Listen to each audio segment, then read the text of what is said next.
2 weeks after Lydia's sentencing, Hillgrove police executed a quiet follow-up search on a small storage unit she'd rented under her maiden name, Lydia Avery. The unit was tucked behind a row of industrial buildings, long forgotten by most, but not by Lydia. Inside, detectives found the burner phone, battery removed, the manila folder labeled watch list, a bullet journal written in code, 6 names, and Caroline Reece was just one of them. The manila folder contained photocopies of church counseling records, printed Facebook profiles, surveillance photos taken from a distance, mostly of young women in the church, handwritten observations. She lingers after service. Too friendly. Another coffee meetup? Ellis never drinks coffee. Too much perfume. Too much smiling. Some women had been in church therapy. Some had volunteered at women's ministry. Others, like Caroline, had no idea they were being watched. One woman, Melissa Brandt, had moved out of Hillgrove 6 months before Caroline's murder. Detectives called her. What she told them would blow the case wide open. Melissa, a former Sunday school teacher, said this: "Pastor Monroe and I got close, too close. I told him we needed distance. Then I started getting flowers, but they weren't from him. There was no note, no vase, just fresh-cut white lilies left on my car. Every Sunday." She also received a single anonymous text: "You're not his. Step away." Terrified, Melissa left the state. She never looked back, and never connected it to Caroline until now.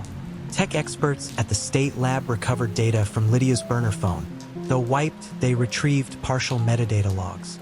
What they found: the GPS pings outside Caroline's home 11 times before the murder.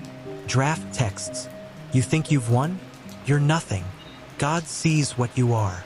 The contacts labeled not by names, but by colors. "Oh red, oh gold, oh silver, oh lilac."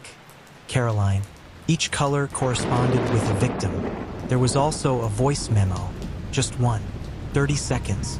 Lydia's voice, calm, precise. "I gave him everything. The home, the image, the power. They took him anyway, one smile at a time. The worst part? They thought they were better than me. This town forgets that behind every lamb is a lion. And I never stopped sharpening my teeth." The room went cold. This wasn't just a jealous wife. This was a predator.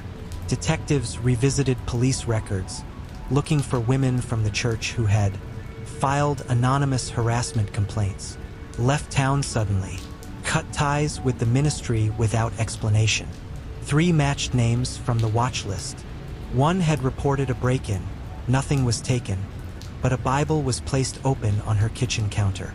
Another found the headlight wires of her car cut, and the words "Blessed are the pure" keyed into her hood. None of them ever connected the dots. Until now. Psychologists reviewing Lydia's behavior described her as a spiritual narcissist, someone who used faith, image, and power as weapons. She didn't just want revenge.